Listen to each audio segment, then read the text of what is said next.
Okay, let's move on now to the French and Indian War, a very critical moment in the history of the colonies and of what's going to be the United States.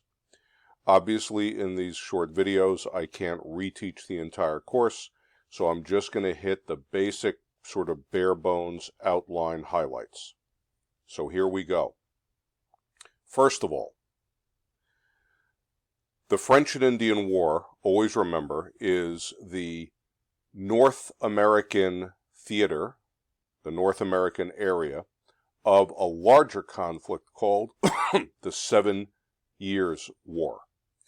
The 7 Years' War pitted Britain against France. And really it was a fight for which one was going to be the top dog in this new worldwide colonial empire system, that mercantilist system we've talked about before. It is sometimes referred to as the First World War because it was a worldwide conflict, as you can see. How come? You had Britain versus France, but also their allies lined up on each side. So Britain allied with Prussia up in Germany, Hanover up in Germany, Portugal, we'll leave that aside for a minute, Hesse, Brunswick, and Schaumburg. Those are all little bits and pieces of what would later become Germany. So it was Britain, its German allies, and Portugal. Why Portugal? Well, France lined up with Spain, and Portugal and Spain had been rivals over in the New World, of course, for years. So the enemy of my enemy is my friend. France also had on its side Austria, which is south of all these German areas, Russia over in the east, Sweden up in the north, Saxony, which was another one of these little tiny German states, and the Mughal Empire, which you may remember from Global, is over here in India. The other, spots here are all colonies owned by one side or the other. And so in North America, we call the conflict the 7 Years' War. Now, if I can find the right ones here, which I bet I can't, right? There we go. In North America, I'll pull this over just a bit, you had France that owned everything that we think of today as Canada and owned the whole area behind the Appalachian Mountains over here. The British colonies were right here along the coast. And so the colonists of these areas wanted to get into that Ohio River Valley, which is where the best soil was. They also didn't like the fact that the French were up against them up here, and really, where are the borders of these English colonies? They're fuzzy, just like on the map here. There's not a hard and fast line. So upstate New York, the British claimed it, but the French also claimed it was theirs. The back end of Pennsylvania, Fort Necessity out here, later gets renamed Fort Pitt, and this becomes Pittsburgh out in Pennsylvania. Virginia, down here. Where's the end of Virginia? Well, it's not really clear. And so all of this sort of middle pink area is disputed between the French and the English. Also out here, of course, were Native Americans, Indians. The Indians saw the settlers as the greater threat than the French. The French never sent too many people over. They didn't have big settlements. They had some handful of small little trading posts. And the Indian attitude was, we could always fight them if we needed to. But these English colonists, they set up big farms. They take the land that they want. And there are many of them, and the British Army is pretty aggressive. Therefore, many of the Indians, not all, but many of them sided with the French, figuring better that the weak French win, and then we can manage them, think the Indians, than the British. So this is why it's the French and Indian War. From the British viewpoint, they're fighting the French and Indians. It's not a war between the French and the Indians on the other side. Okay. Now, you notice down here, Washington and Braddock. So what happens? Washington is a young 20-something-year-old officer in the Virginia local colonial militia. There's word that the French are setting up forts out here, so he decides with his, and actually the Virginia colony decided to send him and the Virginia militia out there to kick some butt. And so he does. And he winds up, you see that's a green thing, getting his head handed to him.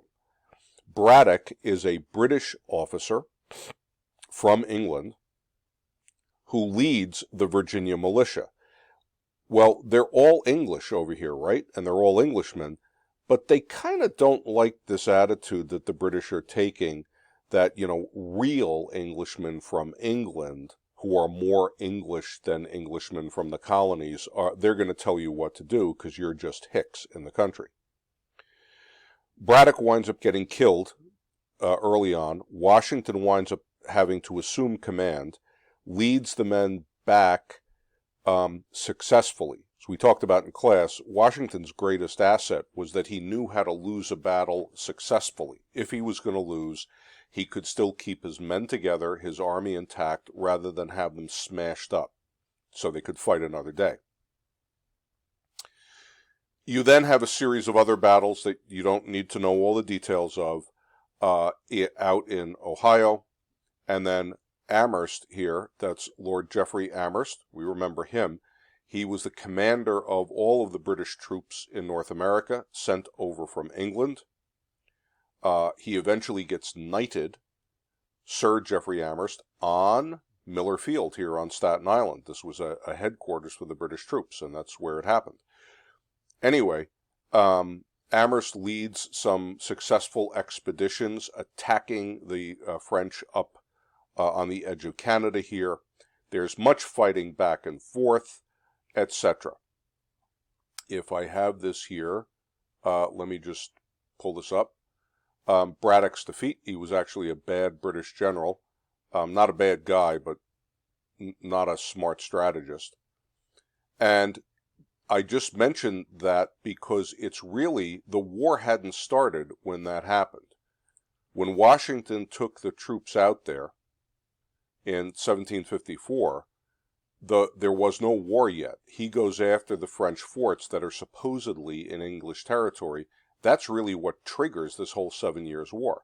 They were waiting to fight each other. It's not all about Washington or something. But this was the moment that sort of lit the match on the bomb that was waiting to go off. So, Britain and France declare war, and notice something. The British eventually win.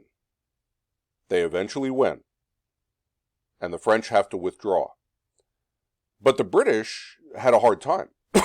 The British Army, including the British regulars, that is the professional soldiers from England, actually got smacked up in a couple of battles.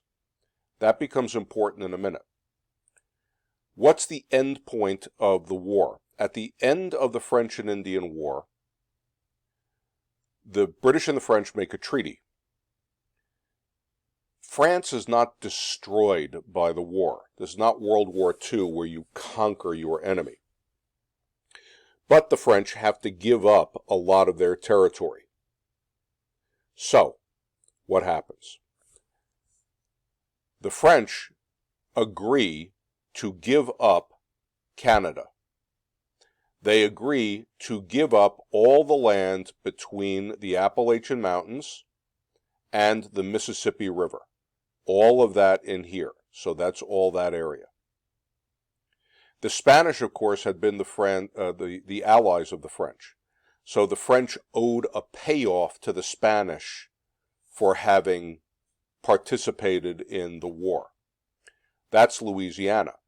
Louisiana is given by France to Spain, and it becomes part of Spanish territory. I'll just say, so you don't get confused, Spain is going to wind up giving it back to France during the French Revolution, and that's why you have the Louisiana Purchase much, much later from France. But at the time, that's the payoff to Spain. Spain got a payoff from the French, but they owed something to the British, because the Spanish had been the allies of the French. So from the French, the British get Canada and all of this. From the Spanish, Britain gets Florida. The Spanish give that up. Notice what they don't give up. See these little islands down here? France, if you remember, was given a choice. They could either give up all of this to England, or they could give up Martinique, one of the little tiny Caribbean islands. And they'd rather keep Martinique because they made more money from the sugar cane from one of these tiny little islands than they did from the whole holdings they had in North America, where they were getting things like beaver fur. So at the end of the war, 1763, British North America goes from the coast all the way out to the Mississippi, and from Florida all the way up to the Arctic Circle up in north of Canada. Cool. But then the British do something. At the end of the war, they say, we are going to draw this line and proclaim it the border for settlement. So even though the British own all of this, they tell the colonists, but you can't settle past this line. How come?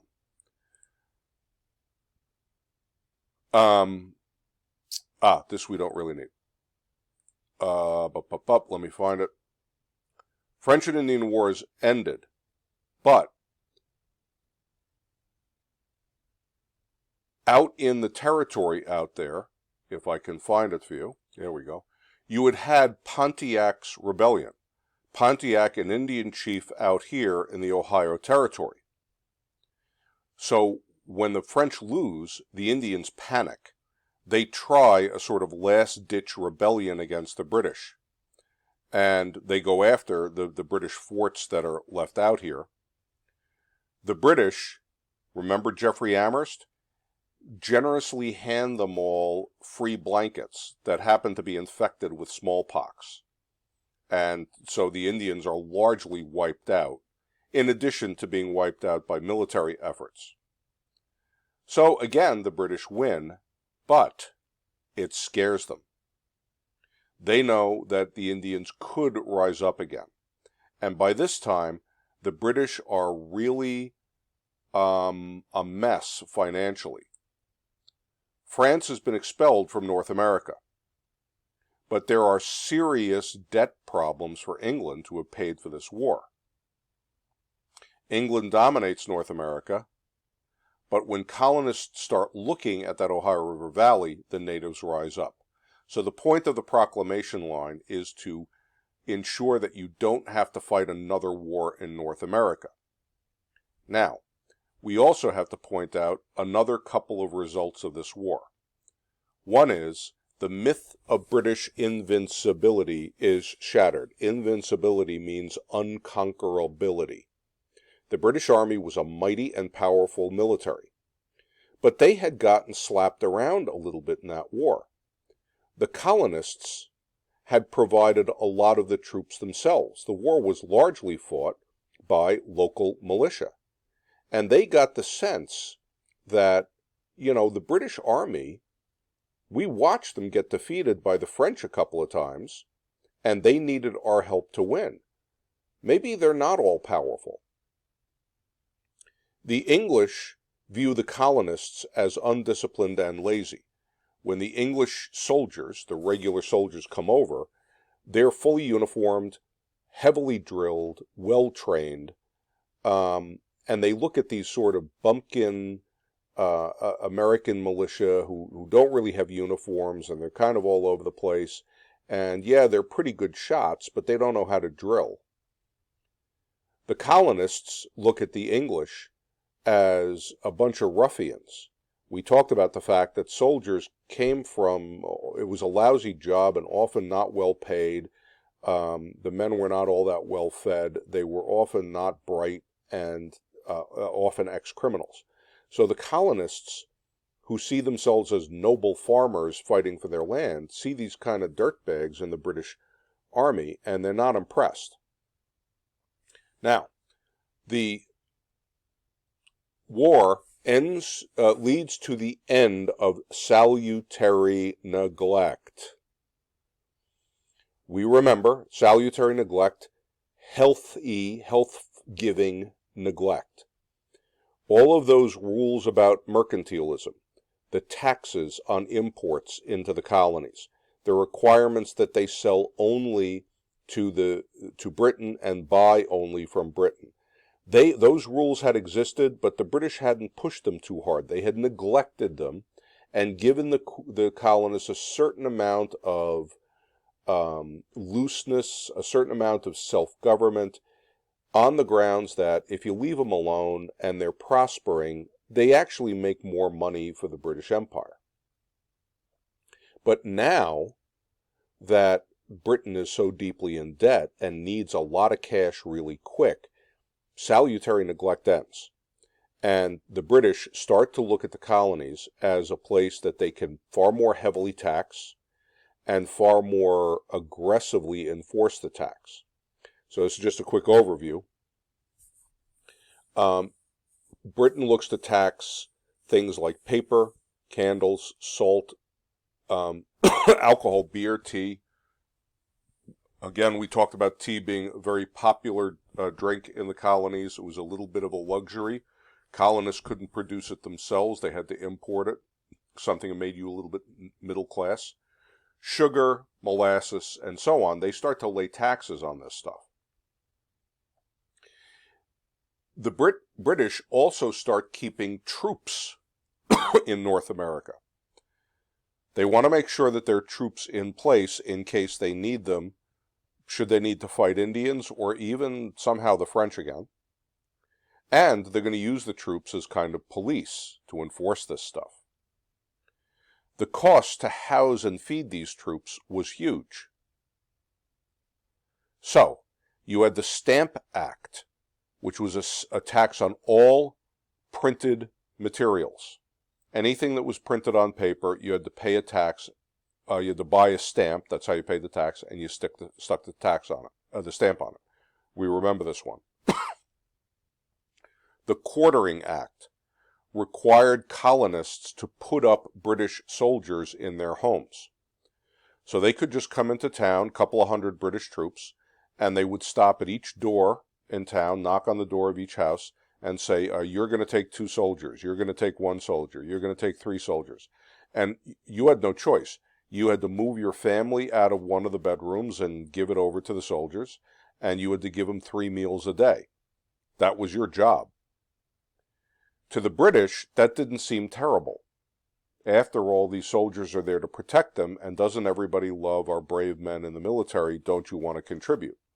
To the colonists, they were treating the colonists as though they were conquered people. The debate over taxation and representation started with this.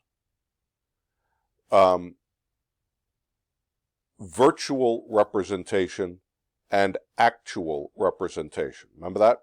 Actual representation means that you elect a guy from your town to go and speak in your name in a legislative body, the Virginia House of Burgesses, the Massachusetts Assembly, the New York Assembly.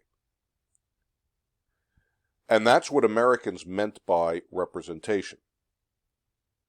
The British thought of representation as virtual representation. The House of Commons as a group represents all the people of the British Empire as a group. They didn't understand what the Americans meant by this, we don't have an elected member of Parliament. Well, most people in England couldn't vote, but they still thought of the House of Commons as being their voice to the king. And so you start to get this fight about no taxation without representation. That's what the colonists were saying because of their different understanding of that. This is the place that you would have on a newspaper to put that stamp. So I think I have something here. Nope. There we go. I'll move this over a bit.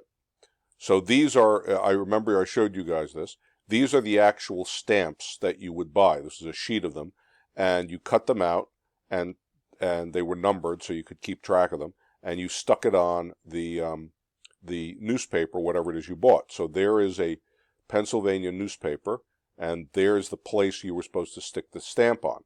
And the little skull and crossbones was part of their protest that they should have to put this on.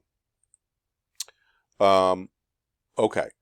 As a result of this, I know this is a little hard to read on this this thing here, but if I can move this over. Close enough.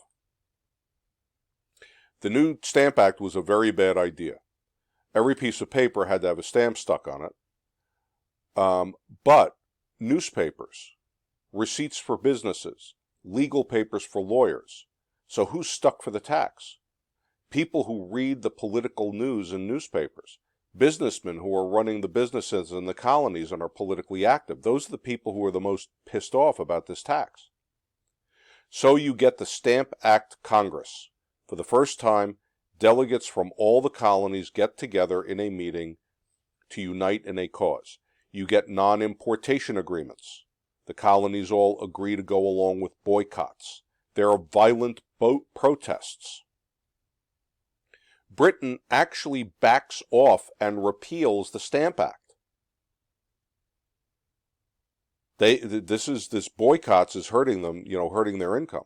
But they pass the Declaratory Act. They declare that the Stamp Act was legal and they could tax the colonies anytime they wanted, but they're going to take it back because they're nice guys. In some ways, the Declaratory Act was even worse than the Stamp Act because it denied the legitimacy of what the colonists were saying. The Stamp Act is followed by the Townshend Acts.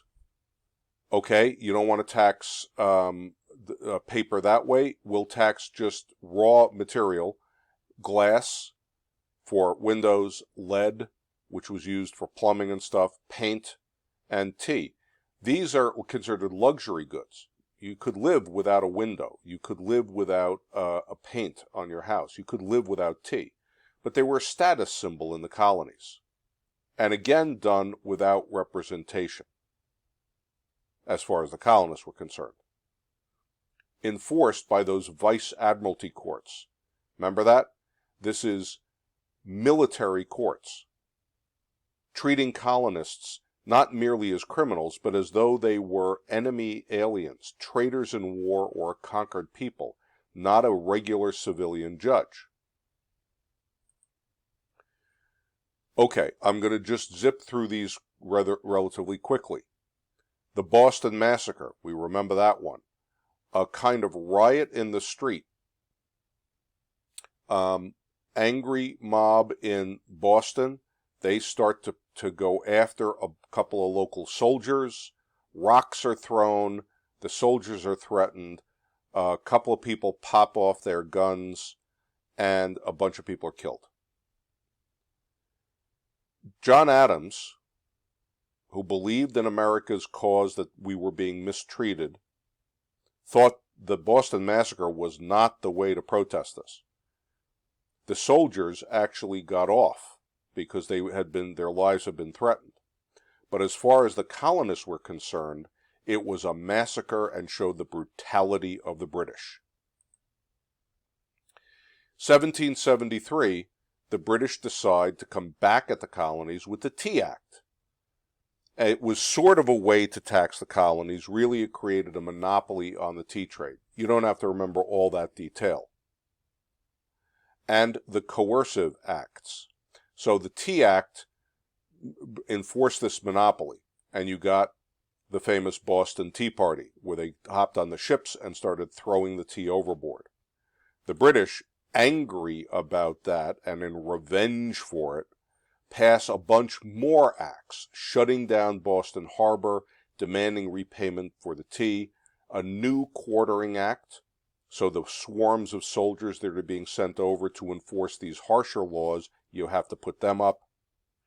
They take over the self-government of Massachusetts, and the Quebec Act. Quebec Act doesn't seem like something relevant to the colony of Boston. It gave the remaining French who were living in Quebec peacefully, they were living peacefully under British rule, it gave them their own self-government and allowed them to have freedom of religion for Catholics. To New Englanders, to Puritans, Catholics were like Taliban terrorists, and they thought that was a sellout to Catholics. And so, this ramp up from this post-French and Indian War thing, the ramp up of taxation, is what heats up anger in the colonies and eventually is going to trigger the American Revolution. And we'll leave this one here.